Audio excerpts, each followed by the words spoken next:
Hey guys, what's going on? It's Ash here coming at you today in Clash Royale. Today, oh my god, this might be my favorite video that I've ever uploaded to YouTube. Honestly guys, it is that good. This gameplay is unbelievable. Yesterday, I offered $200 to anybody in the world who could win a 20-win challenge in the CRL challenge using a 2.3 elixir deck or cheaper. And Surgical Goblin, about an hour or two later, reached out to me and he said, got it, 20-0, perfect with this deck. Now, let me be very clear with you guys. This deck is not going to be a great tier 1 deck that you're going to get 20 wins with. Let me be totally blunt. This is not an amazing deck. What's amazing is the gameplay here. The moves, the decision making, and the placement that Surgical Goblin makes throughout these matches that I'm going to show you now is absolutely brilliant and stellar. If you want to get better at the game and you don't mind losing a little bit, try playing a deck like this. It cycles so quickly. Obviously, the fastest viable deck right now is probably 2.9 Expo or 2.6 Hog Cycle. This is even cheaper than that at 2.3. You only have one 4 elixir card and 2 3 elixir cards. Everything else is either 2 elixir, as you can see, or both of this and both of the cycle cards. So basically, you're going to be cycling to what you need, using it, not wasting it, and then identifying exactly what you need, when you need it, and getting minor poison chip damage throughout the match. But you're in store for some great gameplay. Let's hop right into it here, guys. So scrolling over to Surgical, you can see he used it through every replay, or excuse me, every match, excuse me, on the 20 win. Again, 20-0, flawless victory, unbelievable. Let's start with the first match, with the 20 win here. And this is just great. I wish I could go in halftime speed just to point out all the decision making and break down these matches in further detail. But we will be showing 2 matches against 3 Musketeers, one against 3 Muskie Heal and one against a more traditional 3 Musketeer deck. And then we'll show one against Golem Beatdown, which is incredible how he handles a big heavy Golem deck with this deck, right? It also teaches you how to handle heavier decks in general, right? Just watching the replay. And then the third deck that we'll show, or the fourth replay that we'll show, 2 Musketeers. Remember, 2 3 Musketeers is a Sparky beatdown deck, okay? So here we go. You can see the first move of this match, I was kind of talking over it, but he sent in the miner to the tower solo and then poisoned the pump. A nice little juke play there off the opponent, and then he's going to go ahead and shut down this push. He discovers he has heal here. He's going to play the skeletons, but a good shutdown nonetheless. He's going to take a little bit of damage, I think, from one of these barbarians, but he'll be all right otherwise. You're really going to rely on the Ice Golem, mainly defensively in this deck. Of course, you do have Log as well in Ice Spirit, so basically between Ice Golem, NATO, and Log Ice Spirit, you can really shut down any swarm push that's coming your way. Other than that, it's a lot of kind of dexterous play involving kiting with the Ice Golem and stuff like that, which we'll see in further replays. So you can see we already got a lot of damage to this left tower. However, the opponent does have a sizable elixir advantage here. Remember, Surgical Goblin's been playing basically 1 elixir pump down this entire match so far. So here it goes, 3 Musketeers at the bridge, the opponent knowing he's going to poison Log and having that heal ready. You can see heal selected and boom, dropped. So now Surgical Goblin's like, oh crap, I gotta deal with this again, right? So he plays bats and skeletons and really is able to mitigate taking a ton of damage on that right tower. So again, the opponent's like, oh my god, dude, I mean, I can't imagine going against a deck like this. It must seem at first like it's just minor poison, whatever, and then it's like he always has an answer all the time. Now watch this next exchange, guys. This is a big one here. So we send in the minor poison. I'm gonna pause for a second. We send in the minor poison, right? The minor Ice Golem. And then most people probably would poison here. I mean, it's the tower that we're going after anyway, right? But Surgical decides to save the poison, not for the elixir pumps on the right, but rather for the 3 Musketeers again once he plays it, even though the opponent does have heal. So he's not going to use a poison here against this tower, getting that nice poison value off of the minion horde. Instead, he's going to go ahead and log this back, NATO this back. That will kill all the minions, because the Ice Golem plus the NATO kills minions. And then he's just going to go ahead and cycle onto this battle ram here, and then he plays the Ice Golem in the back again. Now he has poison still in hand for the 3 Musketeers. He's going to log really quickly here. The opponent is quicker on the heal, though, healing those 2 Musketeers right back up. So this can be a pain to deal with, but check this out, guys. It's going to be a NATO Ice Golem. Ice Golem is such the defensive MVP of this deck. Look at that. That was crazy value there out of Ice Golem. We are going to take 1 or 2 hits from this Musketeer, make it 3 hits on the right tower, but we will have a beautifully timed log to push back that Battle Ram just when it gets into its charge, that charging pencil there on the left. And now, again, 3 Musketeers at the bridge. This is going to be a big push, so we're going to throw everything we have at this opponent here. Heal is dropped at this point. We have poison, we have everything, and here comes the minion horde. Oh man, we just dropped bats. We're going to take our time here. He pauses for a moment. He plays that Ice Spirit in the center, and then he NATOs everything back. He plays skeletons on the Battle Ram, and then cycles really quickly to both bats and Ice Golem in the right. Oh my god, this is crazy, the fact that he is dealing with all of this stuff. So this time he is going to get a nice little poison there. He knows again that the opponent does have the heal in cycle, that time not able to heal quick enough there. So now we have the miner on that left tower. All we need to do is defend these 2 Musketeers. He's going to do so by cycling bats and Ice Golem, stopping that Knight, and then we're going to go ahead and log. We just need to stop this last push on the left, guys. There's the heal. Oh no, we have to use an Ice Spirit. We use a NATO. We use skeletons. We use bats. We take the charge. Do we have that Ice Golem? Do we have it ready? We do have the Ice Golem ready. Oh my god, all we need is log to finish it off. Unbelievable clutch ending. That is insane, man. If that's not the most insane gameplay, well, wait for the next replay and see what you think then, okay? So let's go against this Golem deck here, guys. Oh my god. I think this might be my favorite match. This or the Sparky matchup. Just to see how he handles Sparky. It can be a pain, obviously, with only poison in the deck in terms of good ways to do direct damage against it. But here is the Golem NATO deck that he's going against here. So the opponent opts to pump up there. We don't have Miner. Miner's the last card in rotation here, so we're just going to cycle really quickly so we have Miner ready, although we do end up going ahead and using poison on the pump. So immediately, the opponent decides to drop a Golem in the back. We're going to go ahead and attack really quickly, try to get some chip damage right now on the left tower, and we use a miner and bats, and we get a decent amount of damage to that left tower, about, you know, I don't know, 2/3 to a half damage left on that tower, or a half 2/3, I guess, I don't know. Anyway, here comes a Golem coming down the lane, so let's see how he deals with this. He's gonna first kite the Mega Minion using skeletons. That's a 3-for-1 trade, we'll take it. We're gonna activate that King Tower with the Golem, and then we're gonna kite the Dark Prince away using the Ice Golem. Ice Spirit and bats now to do some DPS. We're gonna use skeletons to buy us a little bit of time here, and then we're gonna NATO everything together again. We cycle all the way back to NATO there, and cycle back to Ice Golem. We're gonna kite that Prince now. This is insane, right? And then we're gonna kite the Prince to the right using the Ice Spirit. We're back to bats again. We're back to skeletons again, and we do take a stab on the right there, but we basically keep the damage in line, and the opponent can't help but laugh here. It's just like, are you kidding me? Like, did he just stop my Golem double Prince push with, you know, 1 and 2 elixir cards, you know, alone, basically, plus, I guess, NATO? It's crazy. So here comes another Golem push for the opponent, and we're gonna go in again with a miner and skeletons, basically forcing the opponent to play an early Baby Dragon or waste their tornado.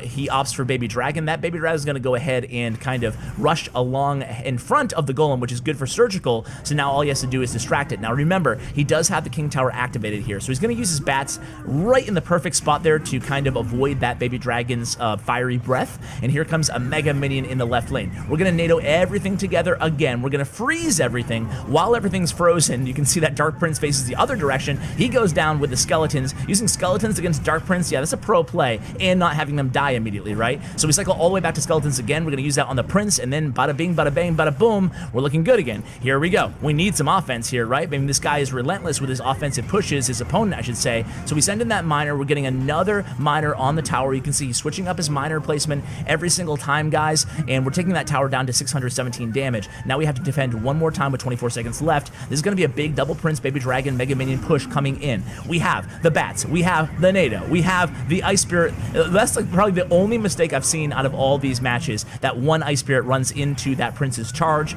But either way, I mean, just brilliant defense here. Brilliant. And then sends in the miner again to the back of the tower there again this time. Look at that. That one bat gets to the tower, taking it down to 355. So all we really need here is to spell cycle out almost, right? 2 logs and a poison will get the job done. We just need to defend this last time. We're already in overtime. We can't let these princes get to the tower. So we're going to play the skeletons in the back. We have a miner on the tower. Miner's going to finish off that tower. Unbelievable. Holy moly. That was crazy. That was crazy. This is a great deck to try, guys, if you want to just improve. You want to improve in your placement, at kiting, at just kind of managing a lot of different cards and a lot of elixir in hand at all times because everything's so cheap, right? All right, let's go ahead and watch a Sparky replay here. So here we go. So this deck is going to be Sparky Bait, and it's the Sparky Bait deck that I shared maybe like a week or so ago. It's a really good deck. Some of people hated it. Some people really loved it. Either way, a lot of people tweeted me saying they got 12 wins and even 20 wins with this Sparky deck. So it definitely works for some people, right? It's a Sparky Bait deck that doesn't have Goblin Barrel. It's just Zap Bait, right? Not Log Bait per se. So it has Goblin Gang, it has Spirit Goblins, and it also has bats in it. So you can see here, right off the bat, we're having to throw everything we have at the opponent here. The Giant's still going to be able to get to the tower. The opponent had to use all their spells as well, and we're able to really mitigate taking a ton of damage here. We end up actually taking over like 700 damage, but either way, it could have been much worse there, right? So what we're going to do here is now we know exactly what he's playing, especially when we see Sparky on this next kind of sequence here. So we're going to hit the left lane right now with Bats Miner. So here comes Bats Miner in response to this Sparky. So Bats Miner is actually, I think some of these bats are going to get to the tower. Really tough to stop all the bats with an Ice Spirit unless you place it right in the middle of the lane, not to the side there like you saw. And now we could get that left tower down to 1748. Now here's a Sparky. Why did we poison Sparky? Obviously to do damage to Sparky, but we know it's not going to do that much damage. It's mainly to stop the supporting troops that would otherwise be coming in behind Sparky. Now the Giant did get a bunch of hits on that right tower. We're forced to use bats on the Sparky as well, but we do activate the King Tower from here on out. That's pretty good, and you can see how Surgical is going to be able to deal with that that Sparky, right? So when Sparky comes, he'll poison it. That will prevent the opponent from kind of unleashing the Goblin Gang, the Goblins, the Spirit Goblins, as you saw on the first push there. So here we go. Again, it's Sparky in the right. Surgical is going to go in with a solo Miner on the left there, and he is going to get that Miner to the tower, get about 3 or 2 swings maybe before the reset of the Ice Spirit. So here it comes again. Again, we're going to go ahead and poison that Sparky. We know we have to deal with this Giant too, right? So we're always going to be NATOing the Giant into the center of the map here and really trying to wait for that Sparky to get or not get its shot off. That way we can take care of the Giant. And we were able to not take any damage on that right side, or Surgical was. So again, he's going to send in that Miner, keep switching up the locations at this point. His first 2 miners were in the same spot. Now he's going to start to switch things up, make it hard for the opponent to predict. We play bats right off the bat, and then we go ahead and we play that poison again. The opponent's going to reload with another Sparky here, so we're going to get great Ice Spirit value. Here comes the bats from the opponent, and you can see a beautiful Ice Golem right in the bridge there, and we're going to allow our bats to finish off that second Sparky. So really, really good job there. Only 10 seconds left or so left in regulation here, so we're going to go to overtime again. So this time we go ahead and we use offensive poison.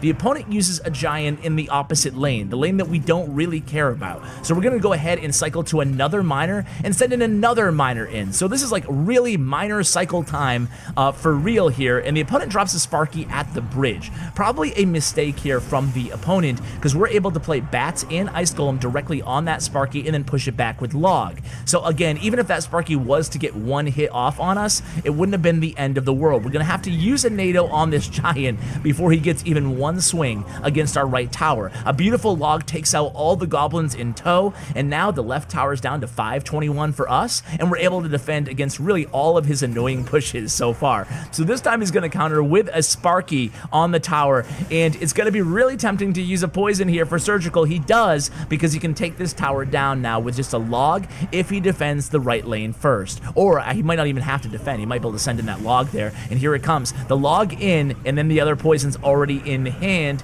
That's how fast this deck cycles, right? Unbelievable. So let's go ahead and watch the final replay that I have in store for you guys, and it is this one. I believe it indeed. So the classic Three Musketeer deck. Let's go ahead and see how Surgical handles this one.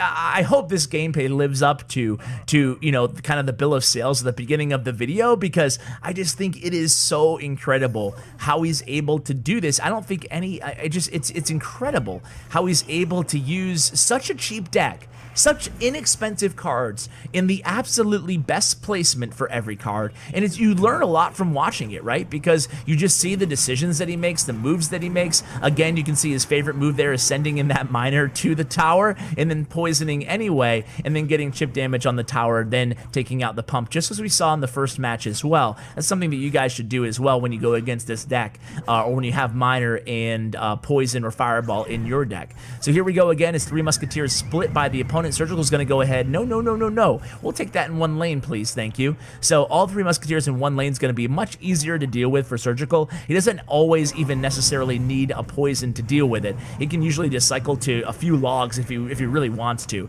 So very, very easily cycles to the poison there, takes out the Three Musketeers all in one lane from that NATO, and now he's sitting pretty, right? I mean, that's always going to be a positive elixir trade for Surgical Goblin, and he's always going to be able to cycle 2 poisons by the time the opponent can get 1 out of him, right? So the opponent is going to really have to get great value, excuse me, out of the minion horde. But how can you do that when Surgical has Ice Spirit, NATO, and Ice Golem, right? It's really tricky, actually. The way that this deck is kind of plays itself, if you make the right decisions, is really kind of cool, actually. So here we go. It's Samu 2 does, he's sitting pretty at 1724 HP on his right tower, and Surgical really hasn't taken any damage here. A couple Spear Goblin stabs to the right tower. That's about it. So he decides to send in the miner, and the Ice Spirit isn't going to get to the tower, but look at all that damage. Look at all that damage the miner is getting to the right tower there. Incredible, right? By the way, this is bring your dog to the office day if you didn't hear. Hey, what are you doing, Sheldon? Come here. So you can see, again, Surgical's going to send in that miner to the side away from the Three Musketeers. He's going to pull the Three Musketeers away from that miner. Now he has a full health miner on that right tower. So here we go. It is a battle ram and Three Musketeers in the left lane. Here comes the big push here for Samu 2. We're going to go ahead and log that. We used poison as well. We're going to Ice Spirit, Ice Golem to stymie those barbarians coming down the lane. And again, guys, unbelievable, right? What a good job Surgical has done, and this is pretty much already GG. It's a minor poison to end the match here, pretty much with 20 seconds left. Totally finessed this guy, did Surgical Goblin, right? I mean, what is he supposed to do? Surgical had an answer for everything. This is probably the easiest, I guess. It's not easy for somebody like me or you, probably, but it was easy for Surgical, absolutely destroying this guy, and it's just crazy, right? And this is the 17th win or something like that. This is late into the challenge. So, guys, I hope you enjoyed this gameplay as much as I did. It's incredible. Props to Surgical Goblin. Make sure you check out his YouTube channel and his Twitter. I'll link that in the description below, along with his Stats Royale player profile, guys. So, thank you so much for watching. Huge shout out to Bren Chong, my YouTube partner. Check out his information as well in the description below. Guys, thanks, and as always, take care, guys.